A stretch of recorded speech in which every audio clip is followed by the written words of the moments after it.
Sa darating na Setyembre 21, muling magtitipon ng taumbayan sa kalsada, hindi para sa politika ng eleksyon, kundi para singilin ang kasalukuyang pamahalaan sa bilyon-bilyong pondong ninanakaw sa flood control projects.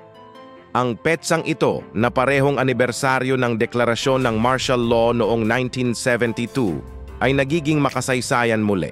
Hindi dahil sa martial law mismo, kundi dahil muling sumisigaw ang sambayanang Pilipino laban sa korupsyon. Nakakahiya at nakakalungkot na habang ang mga Pilipino ay nagdurusa sa baha, trapik at taas presyo, may mga nasa poder na nagpapayaman gamit ang pondo ng bayan. Ang mga proyektong dapat sana'y nagliligtas sa buhay at ari-arian ay ginagawang gatasan ng iilang kongresista at opisyal. Kaya tama lamang na ang mga mamamayan ay lumabas sa lansangan at ipakita na sawa na sila sa pangungurakot. Pero huwag tayong malinlang.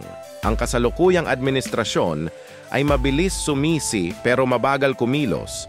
Hanggang ngayon, wala pa ring malinaw na hakbang laban sa mga pangalang na Dawit, mga pangalang malapit sa palasyo at sa pamilya Marcos at Romualdez. Ang tanong, bakit tila may espesyal na proteksyon ang mga ito?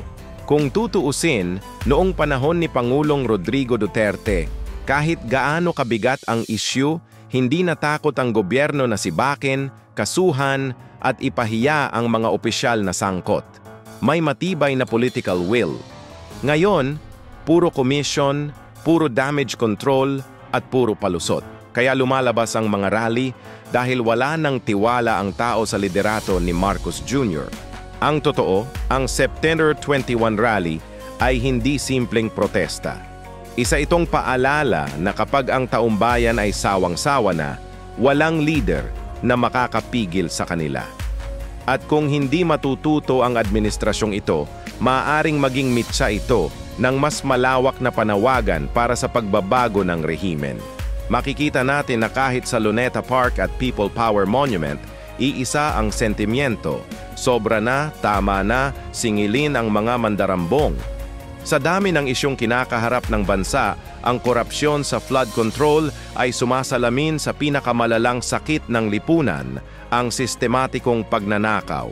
Ang mensahe ng rally na ito ay malinaw. Ang taumbayan ay gising na, hindi na nila kayang sikmurain ang pang-aabuso at kasinungalingan ng mga nasa poder. At tulad ng sinabi ng mga lider noon, walang diktador, walang tiwaling politiko, at walang bulok na sistema ang tatagal kapag ang bayan ang kumilos.